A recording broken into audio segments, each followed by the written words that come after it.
지원자가 이름을 말했습니다. 회장은 손에서 펜을 떨어뜨렸어요. 그 이름은 18년 전 세상을 떠난 아내의 이름이었습니다. 이야기 시작 전에 구독과 좋아요로 마음을 전해주세요. 오늘의 이야기를 들으며 떠오른 기억이 있다면 댓글로 함께 나눠주세요. 그 마음이 다음 이야기를 만듭니다. 삼양그룹 본사 42층 회장실 옆 면접실은 고요했어요. 바깥의 소음은 두꺼운 유리창에 막혀 들어오지 않았고 실내는 은은한 조명 아래 차분한 긴장감만이 감돌고 있었습니다. 박진수 회장은 책상 너머로 5번째 지원자를 바라보았어요. 72세의 나이에도 그의 눈빛은 날카로웠고 등은 곧게 펴져 있었죠. 젊은 여성이 조심스럽게 자리에 앉았습니다. 단정한 네이비 정장 차림에 머리는 깔끔하게 묶여 있었어요. 그녀는 두 손으로 이력서를 들어 회장 앞에 내밀었습니다. 한지훈입니다. 26세 경영학과를 졸업했습니다. 목소리는 차분했지만 손끝이 미세하게 떨리고 있었어요. 회장은 고개를 끄덕이며 이력서를 펼쳤습니다. 학력, 경력, 자격증 모두 평범했어요. 특별할 것 없는 이력서였죠. 회장은 시선을 들어 그녀를 다시 바라보았습니다. 지원 동기가 무엇입니까? 그의 목소리는 차분했지만 무게감이 있었어요. 지우는 잠시 숨을 고르고 입을 열었습니다. 외할머니 박소연 여사님께서 항상 말씀하셨어요. 진심을 다하는 사람이 되라고. 저는 그 가르침을 실천하고 싶습니다. 박소연. 그 이름이 귀에 들어오는 순간 회장의 손이 멈췄습니다. 펜이 손가락 사이로 미끄러져 바닥에 떨어졌어요. 딱 하는 소리가 고요한 면접실에 울렸습니다. 회장의 얼굴에서 혈색이 사라졌어요. 입술이 파르르 떨렸고 눈빛이 흔들렸습니다. 이력서가 책상 위로 미끄러져 떨어졌어요. 종이가 바닥에 흩어졌습니다. 회장은 책상 모서리를 움켜쥐었지만 손에 힘이 들어가지 않았어요. 숨이 가빠졌고 가슴이 조였습니다. 천천히, 아주 천천히 그는 의자 팔걸이를 붙잡으며 주저앉았어요. 회장님, 인사팀 직원이 황급히 달려들었습니다. 괜찮으십니까? 회장님. 하지만 회장의 귀에는 아무것도 들리지 않았어요. 그의 눈은 오직 지훈에게만 고정되어 있었습니다. 그 젊은 얼굴, 그 눈빛, 그 목소리, 그리고 무엇보다 그 이름, 박소연. 18년 전 세상을 떠난 아내의 이름이었습니다. 면접실 문이 열리고 여러 사람들이 들어왔어요. 비서들이 회장을 부축했고 누군가는 물을 가져왔습니다. 지우는 자리에서 일어나 멍하니 그 광경을 바라보고 있었어요. 그녀는 자신이 무슨 말을 잘못했는지 알 수 없었습니다. 회장은 천천히 고개를 들어 지훈을 바라보았어요. 그의 눈에는 충격과 슬픔, 그리고 알 수 없는 그리움이 뒤섞여 있었습니다. 면접은 여기까지입니다. 회장의 목소리는 떨리고 있었어요. 지우는 고개를 숙이고 면접실을 나섰습니다. 문이 닫히는 순간 회장은 두 손으로 얼굴을 감쌌어요. 그의 어깨가 미세하게 떨리고 있었습니다. 18년 전 아내가 마지막 숨을 거두던 날, 딸이 원망 가득한 눈빛으로 집을 떠나던 날, 그 모든 기억이 한꺼번에 밀려왔습니다. 아무도 몰랐습니다. 18년 전 떠난 딸이 남긴 흔적이 이렇게 다시 돌아올 줄은. 그리고 회장 자신도 몰랐죠. 그 젊은 여성이 자신의 친손녀라는 사실을요. 회장은 병원 응급실에서 눈을 떴습니다. 하얀 천장이 보였고 소독약 냄새가 코끝을 스쳤어요. 옆에서는 심전도 기계가 규칙적인 소리를 내고 있었습니다. 의사가 다가와 말했어요. 과로와 스트레스입니다. 푹 쉬셔야 합니다. 하지만 회장은 알고 있었어요. 이건 과로 때문이 아니라는 걸요. 18년 전 그날이 떠올랐습니다. 아내 소연이 병상에 누워 마지막 숨을 쉬던 날이었어요. 병실은 소독약 냄새와 침묵으로 가득했습니다. 회장은 아내의 손을 잡고 있었지만 그 손은 이미 차가워지고 있었어요. 여보, 미안해요. 내가 더 일찍 알았더라면. 회장의 목소리는 떨렸습니다. 하지만 소연은 대답하지 못했어요. 그저 희미하게 눈을 감았을 뿐이었죠. 그리고 그렇게 아내는 세상을 떠났습니다. 회장이 해외 출장에서 돌아온 지 불과 사흘 만이었어요. 아내가 아프다는 걸 알았을 때는 이미 늦었습니다. 병실 밖 복도에서는 딸 미나가 무릎을 꿇고 울고 있었어요. 26살 아직 어린 나이였습니다.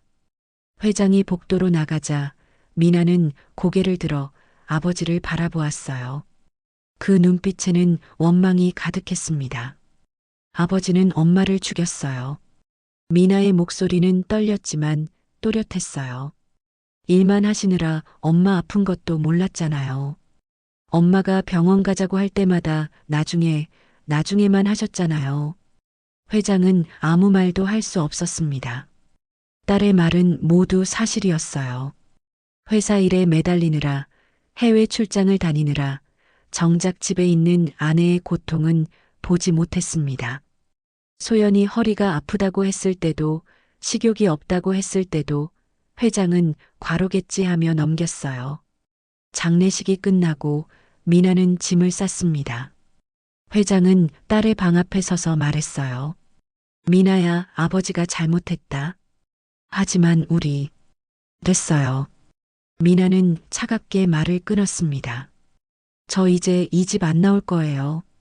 다신 아버지 얼굴 보지 않을 거예요. 그게 마지막이었어요. 딸은 문을 닫고 떠났고 회장은 빈 집에 홀로 남았습니다. 그 후로 18년. 딸이 어디 있는지, 무엇을 하며 사는지 회장은 한 번도 알 수 없었어요. 찾아보려 했지만 딸은 철저히 숨었습니다. 회장은 병원 침대에 누워 천장을 바라보았어요. 눈물이 흘러내렸습니다. 미나야, 내가 임신했었구나. 내가 아이를 낳았구나. 그 사실을 18년이 지나서야 알게 된 것이죠. 박소연이라는 이름, 손녀 지훈이 말한 그 이름, 딸은 외할머니의 이름을 아이에게 알려줬던 거예요. 하지만 외할아버지에 대해서는 단 한마디도 하지 않았을 겁니다. 딸에게 자신은 이미 죽은 사람이나 다름없었으니까요. 회장은 눈을 감았습니다. 가슴이 무너져 내렸어요. 미안하다, 미나야. 미안하다. 하지만 그 말은 빈 병실에 울려 퍼질 뿐이었습니다. 일주일 후 지우는 합격 통보를 받았습니다. 전화를 받는 순간 그녀는 믿을 수 없었어요. 한지훈 씨, 축하드립니다. 삼양그룹 회장 비서실에 배치되셨습니다. 인사팀 직원의 목소리는 밝았지만 지훈의 마음은 복잡했습니다. 면접 그날 회장이 쓰러지던 모습이 자꾸 떠올랐어요. 자신이 무슨 말을 잘못한 건지, 왜 회장이 그렇게 충격을 받은 건지 알 수 없었습니다. 하지만 합격은 합격이었어요. 지우는 다음 주 월요일부터 출근하기로 했습니다.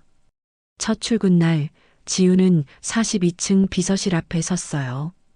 유리문 너머로 넓은 사무실이 보였고 몇몇 선배 비서들이 바쁘게 움직이고 있었습니다. 지우는 숨을 깊이 들이쉬고 문을 열었어요. 안녕하세요. 오늘부터 근무하게 된 한지훈입니다. 선배 비서 한 분이 다가와 손을 내밀었습니다. 어서 오세요. 저는 김미경 선임입니다. 제가 업무 인수인계 해드릴게요. 그녀는 친절하게 웃으며 지훈을 안내했어요. 자리 배치, 서류 정리 방법, 회의 일정 관리, 하나하나 설명해 주었습니다. 하지만 지훈은 계속 회장실 쪽을 신경 쓰게 되었어요.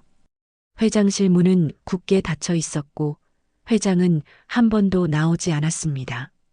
점심시간에도 오후 내내도 회장의 모습은 보이지 않았어요. 회장님은 항상 저렇게 안 나오시나요? 지훈이 조심스럽게 물었습니다. 김미경 선임이 고개를 끄덕였어요. 네, 회장님은 원래 직원들과 거의 대면 안 하세요. 필요한 서류만 받으시고 회의도 화상으로 하실 때가 많아요. 그녀는 커피를 한 모금 마시고 말을 이었습니다. 그러니까 너무 신경 쓰지 마세요. 우리 일만 잘하면 돼요. 하지만 지우는 알고 있었어요. 뭔가 이상하다는 걸요. 면접 때 회장이 보였던 그 표정, 손에서 펜을 떨어뜨리던 모습, 창백해진 얼굴. 그건 단순히 컨디션이 안 좋아서가 아니었어요. 자신이 말한 무언가가 회장에게 충격을 준 거였습니다. 지훈이 모르는 사실이 있었어요. 회장은 그녀를 피한 게 아니었습니다. 오히려 반대였죠. 회장은 회장실 안에서 CCTV 모니터로 그녀의 모습을 지켜보고 있었어요. 서류를 정리하는 손놀림, 커피를 타는 모습, 선배와 대화하며 고개를 숙이는 각도. 회장은 모니터를 응시하며 중얼거렸습니다. 미나를 닮았어. 정말 많이 닮았어. 지훈이 웃는 모습, 진지하게 일하는 표정, 심지어 걸음걸이까지. 모든 것이 18년 전 떠나간 딸을 떠올리게 했어요. 며칠이 지났습니다. 지훈은 점점 익숙해졌지만 여전히 회장을 직접 본 적은 없었어요. 어느 날 오후 지훈은 선배에게 물었습니다. 제가 혹시 면접 때 실수한 거 있나요? 회장님이 저를 피하시는 것 같아서요. 김미경 선임은 웃으며 고개를 저었어요. 아니에요. 회장님은 원래 그러세요. 신경 쓰지 마세요. 하지만 지우는 그 말을 믿을 수 없었습니다. 면접 때 회장의 눈빛을 잊을 수 없었어요. 그 눈에는 충격과 슬픔 그리고 그리움 같은 게 있었습니다. 퇴근길 지우는 지하철에 앉아 가방을 열었어요. 그 안에는 작은 주머니가 있었고 주머니 속에는 은빛 브로치가 들어 있었습니다. 백합 모양의 작은 진주가 박힌 브로치. 어머니가 물려준 외할머니의 유품이었어요. 지우는 브로치를 손바닥에 올려놓고 바라보았습니다. 외할머니, 제가 뭘 잘못한 걸까요? 브로치는 대답하지 않았지만 은은하게 빛나고 있었어요. 지우는 브로치를 다시 주머니에 넣고 창밖을 바라보았습니다. 무언가 풀리지 않는 의문이 마음속에 남아 있었습니다. 회장은 서재 문을 닫았습니다. 밤 11시 집은 고요했어요. 넓은 저택 안에 혼자 사는 회장에게 이 정적은 익숙했지만 오늘은 달랐습니다. 가슴이 두근거렸고 손이 떨렸어요. 회장은 서재 한쪽 벽면의 책장 앞에 섰습니다. 오래된 양장본 사전들이 빽빽이 꽂혀 있었어요. 그는 세 번째 선반의 책 한 권을 꺼냈습니다. 책장 뒤편에 작은 서랍이 숨겨져 있었어요. 18년 동안 단 한 번도 열지 않았던 서랍이었습니다. 서랍 손잡이에 손을 올렸지만 쉽게 열리지 않았어요. 먼지가 쌓여 굳어 있었습니다. 회장은 힘을 주어 당겼고 삐걱 소리와 함께 서랍이 열렸어요. 안에는 몇 장의 편지와 낡은 사진 한 장이 들어 있었습니다. 회장은 떨리는 손으로 편지 한 장을 꺼냈습니다. 봉투는 누렇게 변색되어 있었고 봉인은 뜯어지지 않은 채였어요. 아내가 세상을 떠나기 한 달 전 미나가 쓴 편지였습니다. 당시 회장은 해외 출장 중이었고 아내가 이 편지를 대신 받아두었어요. 하지만 아내가 세상을 떠난 후 회장은 이 편지를 열 수 없었습니다. 딸이 떠난 후에 발견했기 때문이에요. 열었다가는 무너질 것 같았습니다. 그래서 서랍에 넣어두고 18년 동안 잊은 척했어요. 회장은 편지를 들고 책상 앞에 앉았습니다. 스탠드를 켜고 천천히 봉투를 뜯었어요. 안에서 편지지 한 장이 나왔습니다. 그런데 편지는 중간이 찢어져 있었어요. 누군가 고의로 찢은 것처럼 보였습니다. 편지의 앞부분에는 이렇게 적혀 있었어요. 아버지, 저 임신했어요. 하지만 아버지께는 말하지 않을 거예요. 아버지는 어차피 회사 일에만 신경 쓰시니까요. 엄마도 아프신데 한 번도 병원에 같이 안 가셨잖아요. 저는 그 다음은 찢어져 없었습니다. 회장의 눈에서 눈물이 흘러내렸어요. 미나야, 내가 임신했었구나. 목소리가 떨렸습니다. 회장은 찢어진 부분을 만지작거렸어요. 그리고 편지지를 뒤집었습니다. 뒷면에 연필로 희미하게 적힌 글씨가 보였어요. 이건 미나의 필체가 아니었습니다. 아내 소연의 글씨였어요. 미나야, 아버지를 용서해라. 아버지도 사랑하는 방법을 몰랐던 거야. 너도 곧 엄마가 될 텐데 그때는 알게 될 거야. 이 아이 이름은 지윤이라고 지으렴. 지혜로울지 은혜로울 윤. 지혜롭고 은혜로운 아이로 자라길 바란다. 회장은 편지를 가슴에 안았습니다. 온몸이 떨렸어요. 소연아, 당신이 이걸 남겨뒀구나. 아내는 알고 있었던 겁니다. 딸이 임신한 것도, 손녀가 태어날 것도, 그리고 자신이 세상을 떠난 후 이 가족이 뿔뿔이 흩어질 것도요. 회장은 책상 위에 편지를 펼쳐놓고 한참을 바라보았습니다. 지훈, 그 이름은 아내가 지어준 이름이었어요. 딸 미나는 어머니의 유언을 따라 아이의 이름을 지었고 외할머니 박소연이라는 이름도 아이에게 알려줬던 거예요. 하지만 외할아버지에 대해서는 말하지 않았겠죠. 딸에게 자신은 이미 죽은 사람이나 다름없었으니까요. 회장은 두 손으로 얼굴을 감쌌습니다. 손녀, 내 손녀였구나. 눈물이 편지 위로 떨어졌어요. 잉크가 번졌지만 회장은 닦아내지 않았습니다. 그저 울었어요. 18년 동안 참았던 눈물이 한꺼번에 쏟아져 나왔습니다. 회장은 무릎을 꿇었어요. 서재 바닥에 무릎을 대고 편지를 가슴에 안은 채 고개를 숙였습니다. 미안하다. 미안하다. 그 말만 되풀이했어요. 딸에게도 아내에게도 그리고 한 번도 본 적 없는 손녀에게도 미안했습니다. 시계는 자정을 넘어가고 있었지만 회장은 일어나지 못했어요. 편지를 움켜쥔 채 그렇게 한참을 울었습니다. 다음 날 오후 지우는 회장실로 서류를 가져가야 했습니다. 김미경 선임이 말했어요. 이 결제 서류 회장님께 직접 드려야 해요. 급한 거라서요. 노크하고 들어가면 돼요. 지우는 서류를 받아들고 긴장했습니다. 입사한 지 2주 만에 처음으로 회장을 직접 만나게 되는 거였어요. 회장실 문 앞에 선 지우는 숨을 깊이 들이쉬었습니다. 손을 들어 문을 2번 노크했어요. 똑똑. 들어오세요. 낮고 무거운 목소리가 들렸습니다. 지우는 문을 열고 조심스럽게 안으로 들어갔어요.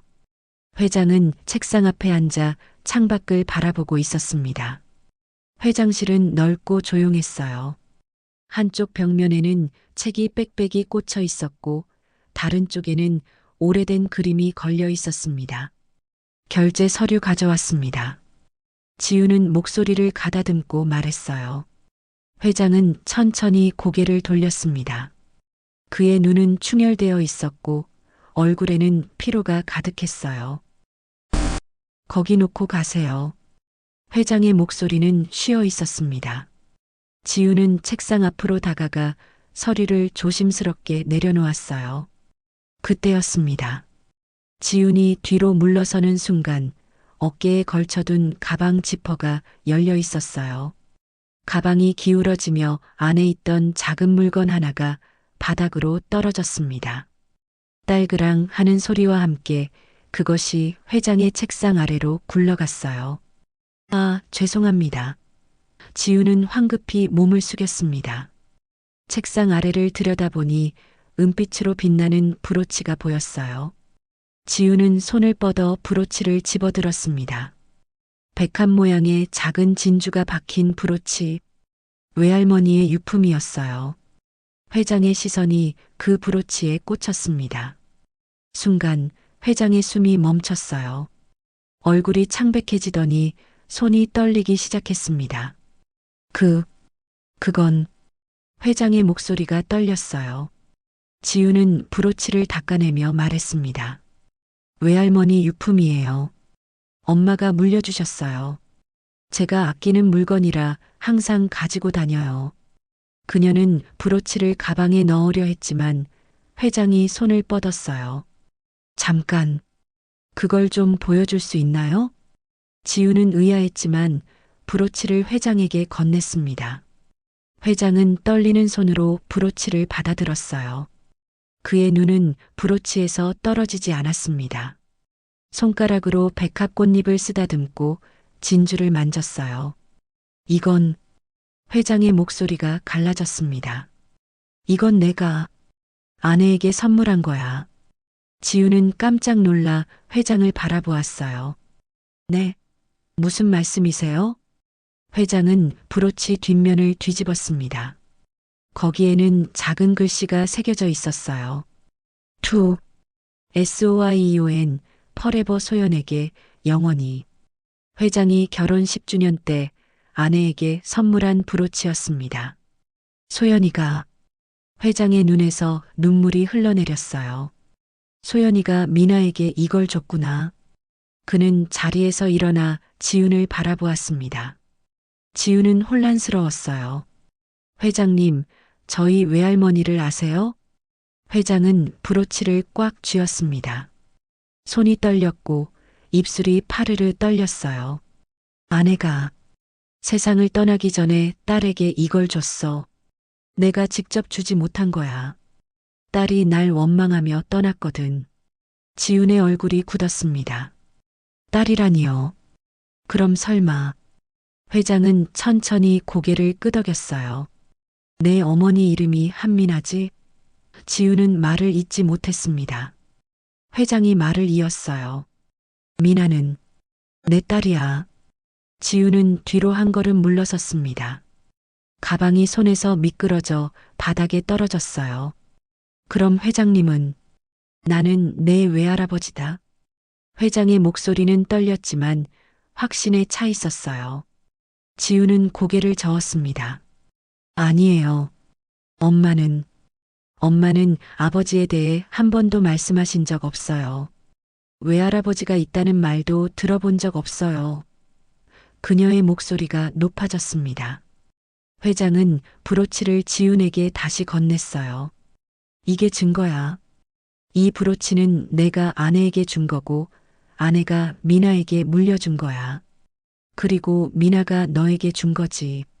지훈은 브로치를 받아들고 바라보았어요. 뒷면의 글씨가 눈에 들어왔습니다. To SOIEON forever. 지훈의 눈에서 눈물이 흘러내렸습니다. 이럴 수가. 그녀는 브로치를 꽉 쥐었어요. 온몸이 떨렸습니다. 회장은 다가가려 했지만 지훈은 한 걸음 물러섰어요. 잠깐. 생각 좀 할 시간이 필요해요. 지훈은 가방을 집어들고 회장실을 빠져나갔습니다. 문이 닫히는 소리가 울렸어요. 회장은 그 자리에 멈춰서서 창밖을 바라보았습니다. 손바닥에는 브로치를 쥐었던 감촉이 남아 있었어요. 소연아. 회장이 중얼거렸습니다. 당신이 이렇게 우리를 다시 만나게 해준 거야? 창밖으로는 가을비가 내리기 시작했습니다. 지훈은 회사를 나와 거리를 걸었습니다. 비가 내렸지만 우산을 쓰지 않았어요. 옷이 젖어들어도 신경 쓰이지 않았습니다. 머릿속이 복잡했어요. 회장의 말이 계속 맴돌았습니다. 나는 내 외할아버지다. 집에 돌아온 지훈은 어머니에게 전화를 걸었습니다. 벨소리가 여러 번 울린 후 어머니가 받았어요. 지훈아, 왜? 엄마, 나 물어볼 게 있어. 지훈의 목소리는 떨렸습니다. 외할아버지 계셔? 전화기 너머로 긴 침묵이 흘렀어요. 어머니 미나의 숨소리만 들렸습니다. 없어. 엄마 말했잖아. 엄마, 제발 진실을 말해줘. 삼양그룹 회장님이. 외할아버지 맞아? 또다시 침묵이었어요. 엄마, 지훈이 소리쳤습니다. 그제야 어머니의 목소리가 들렸어요. 어떻게 알았니? 지훈은 주저앉았습니다. 그럼 정말 미안해, 지훈아. 엄마가 말하지 못했어. 어머니의 목소리도 떨렸어요. 왜 말 안 했어? 외할아버지가 살아계신데 왜 없다고 했어? 지훈의 눈에서 눈물이 쏟아졌습니다. 어머니는 한참을 침묵하다가 말했어요. 그 사람은 엄마한테 아버지가 아니야. 그냥 남이야. 무슨 소리야 그게. 외할머니가 돌아가실 때 그 사람은 해외 출장 중이었어. 외할머니가 아프다고 몇 번이나 말했는데도 회사 일이 바쁘다며 병원에 한 번도 안 갔어. 그러다 외할머니는 돌아가셨고 어머니의 목소리가 흔들렸습니다. 엄마는 그 사람을 용서할 수 없었어. 그래서 집을 나왔고 너를 임신한 것도 말 안 했어. 그 사람이 내 인생에 들어오는 걸 원하지 않았어. 지훈은 아무 말도 할 수 없었어요. 엄마, 미안해, 지훈아. 하지만 엄마 마음도 이해해줘. 어머니가 말했습니다. 전화는 그렇게 끊어졌어요. 지훈은 소파에 주저앉아 한참을 울었습니다. 일주일이 지났습니다. 지훈은 회사에 나갔지만 회장을 피했어요. 서류는 선배를 통해 전달했고 회장실 근처에는 가지 않았습니다. 회장도 지훈을 부르지 않았어요. 두 사람은 같은 층에 있으면서도 서로를 피했습니다. 어느 금요일 오후 지훈의 책상에 편지 한 통이 놓여 있었습니다. 봉투에는 지훈에게라고만 적혀 있었어요. 지훈은 조심스럽게 편지를 열었습니다. 회장의 필체였어요. 지훈에게 할아버지라고 불러도 되는지 모르겠구나. 내가 혼란스러울 거라는 걸 알아. 하지만 내 이야기를 들어주었으면 해. 내일 토요일 오전 10시 할머니 묘소에서 만나지 않겠니? 거기서 모든 걸 이야기하고 싶다. 지훈은 편지를 내려놓고 생각했습니다. 가야 할까 말아야 할까? 마음은 복잡했지만 진실을 알고 싶었어요. 외할머니는 어떤 분이었는지, 어머니와 외할아버지 사이에 무슨 일이 있었는지 지훈은 결심했습니다. 다음 날 토요일 지훈은 묘지 언덕으로 갔습니다. 가을 아침 공기는 차가웠고 낙엽이 바람에 날렸어요. 언덕 위에는 이미 회장이 서 있었습니다. 검은 코트를 입은 그의 뒷모습은 외로워 보였어요. 지훈이 다가가자 회장이 고개를 돌렸습니다. 와줘서 고마워. 회장의 목소리는 부드러웠어요. 두 사람은 묘비 앞에 나란히 섰습니다. 박소연 여사 묘비 위에는 하얀 국화가 놓여 있었어요. 회장은 무릎을 꿇었습니다. 묘비를 쓰다듬으며 말했어요. 소연아, 우리 손녀 데려왔어. 내가 이름 지어준 지훈이야. 그의 목소리는 떨렸습니다. 지훈도 천천히 무릎을 꿇었어요. 묘비를 바라보니 눈물이 났습니다. 외할머니, 처음 뵙습니다. 저 지훈이에요. 그녀의 목소리가 흐느낌으로 변했어요. 회장이 말했습니다. 지훈아, 내가 내 어머니에게 못해준 게 많아. 아내에게도 마찬가지였지. 나는 일밖에 몰랐어. 가족이 아파도 몰랐고, 가족이 외로워해도 몰랐어. 눈물이 그의 뺨을 타고 흘러내렸어요. 아내가 세상을 떠났을 때 나는 해외에 있었어. 급히 돌아왔지만 이미 늦었지. 미나는 날 원망했고 난 할 말이 없었어. 미나가 집을 떠날 때 나는 붙잡지 못했어. 회장의 어깨가 떨렸습니다. 18년 동안 혼자 살았어. 내가 태어난 것도 자라는 것도 몰랐지. 어쩌면 그게 내가 받아야 할 벌이었는지도 몰라. 회장은 지윤을 바라보았어요. 하지만 이제 알았어. 내가 있다는 걸. 그게 얼마나 감사한 일인지. 지윤의 눈에서 눈물이 쏟아졌습니다. 외할아버지. 처음으로 그렇게 불렀어요. 회장은 지윤의 손을 잡았습니다. 늦었지만 할아버지 역할 해도 될까? 지윤은 고개를 끄덕였습니다. 두 사람은 묘비 앞에서 한참을 함께 울었어요.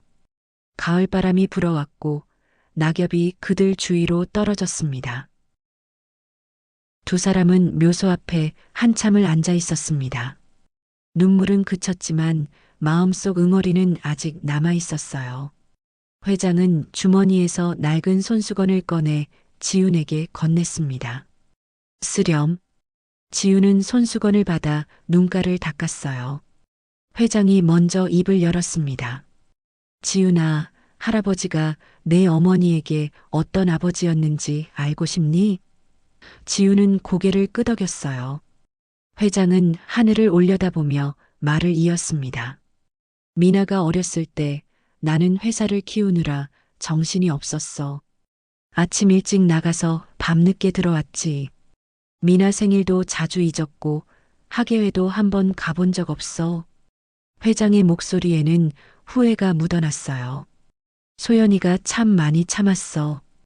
혼자 미나를 키우고 혼자 집안일을 하고 나한텐 한 번도 불평하지 않았지.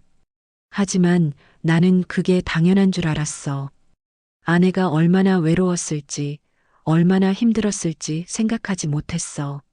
지우는 묘비를 바라보았습니다. 외할머니는 어떤 마음으로 살았을까? 남편은 일만 하고 딸은 아버지를 원망하고 그 사이에서 얼마나 가슴 아팠을까요? 소연이가 아프기 시작한 건 3년 전부터였어. 허리가 아프다고 했는데 나는 나이 들어서 그런 거라고만 생각했지. 병원 가자고 했을 때도 바빠서 다음에라고만 했어. 회장의 손이 떨렸어요. 그러다 소연이가 쓰러졌어. 내가 중국 출장 중일 때였지. 미나가 구급차를 불렀고 병원에서 연락이 왔어. 말기 췌장암이라고.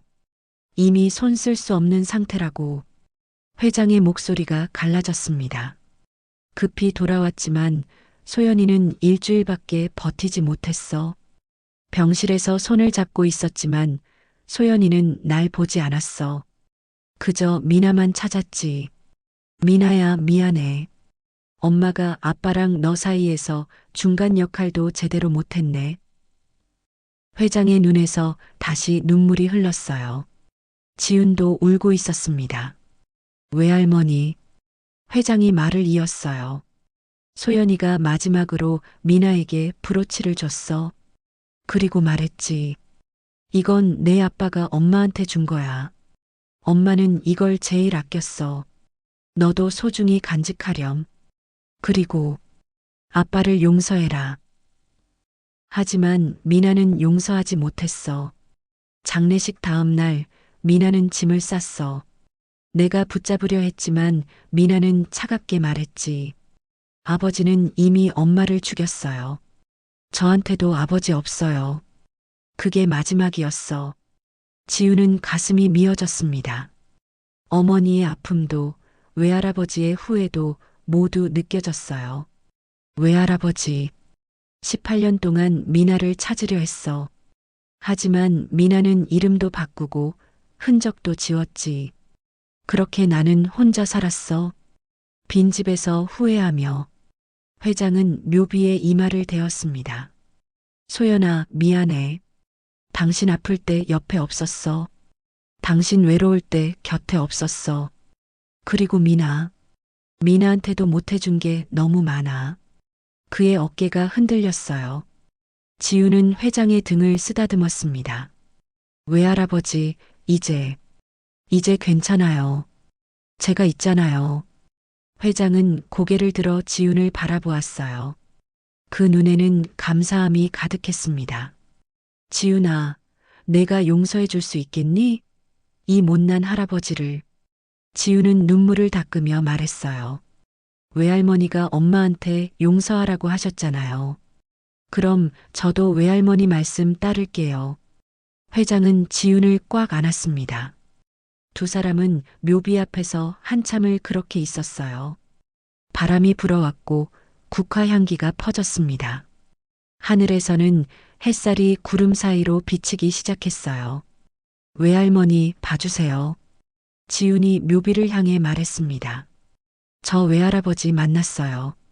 이제 우리 가족이에요. 회장도 묘비를 쓰다듬으며 말했어요. 소연아, 고마워. 우리 손녀 보내줘서. 두 사람은 천천히 일어났습니다. 지우는 가방에서 브로치를 꺼냈어요. 햇살에 비친 브로치는 은은하게 빛났습니다. 외할아버지, 이거 외할머니 묘 앞에 놓고 갈까요? 회장은 고개를 저었어요. 아니야. 그건 내가 가지고 있어. 소연이가 미나에게 준 거고 미나가 너에게 준 거야. 그게 소연이가 원한 거지. 가족이 대대로 이어지는 거. 지우는 브로치를 가슴에 안았습니다. 두 사람은 묘지를 나와 언덕을 내려갔어요. 회장이 물었습니다. 점심 같이 먹을까? 지우는 웃으며 고개를 끄덕였어요. 좋아요, 외할아버지. 그 말이 회장의 가슴을 따뜻하게 했습니다. 18년 만에 처음 듣는 외할아버지라는 호칭. 회장은 지훈의 어깨에 손을 올렸어요. 고맙다, 지훈아. 두 사람은 나란히 걸었습니다. 가을 햇살이 그들을 비추고 있었어요. 아직 풀리지 않은 것들이 많았지만 이제 시작이었습니다. 늦었지만 마음은 닿았으니까요. 1년이 흘렀습니다. 회장실 옆 작은 응접실에는 따뜻한 햇살이 들어오고 있었어요. 테이블 위에는 도시락 2개가 놓여 있었고 지우는 반찬을 하나씩 꺼내 회장 앞에 놓았습니다. 외할아버지, 오늘은 제가 만든 거예요. 잡채랑 계란말이요. 회장은 젓가락을 들고 잡채를 한 입 먹었어요. 맛있구나. 요리 솜씨가 늘었네. 지우는 웃으며 자신의 도시락도 열었습니다. 엄마한테 배웠어요. 요즘 자주 통화하거든요. 그 말에 회장의 손이 잠시 멈췄습니다. 미나가 요즘 어떻게 지내니? 조심스러운 목소리였어요. 지우는 잠시 고민하다 말했습니다. 엄마, 많이 부드러워지셨어요. 예전엔 외할아버지 이야기만 나와도 화내셨는데 요즘은 그냥 조용히 듣기만 하세요. 회장은 고개를 끄덕였습니다. 그것만으로도 감사했어요. 18년 동안 단절됐던 관계가 하루아침에 회복될 순 없다는 걸 알고 있었으니까요. 그래, 천천히. 천천히 가는 거지. 지훈이 반찬을 덜어주며 말했어요. 외할아버지, 이번 주말에 엄마 만나러 가실 거죠? 회장은 잠시 망설이다 고개를 끄덕였습니다. 가야지. 이번엔 도망가지 말라고 해야겠어. 지난 1년 동안 회장은 3번 미나를 만나러 갔습니다. 첫 번째는 미나가 문을 열어주지 않았어요. 두 번째는 현관에서만 잠깐 마주쳤고 미나는 아무 말 없이 문을 닫았습니다.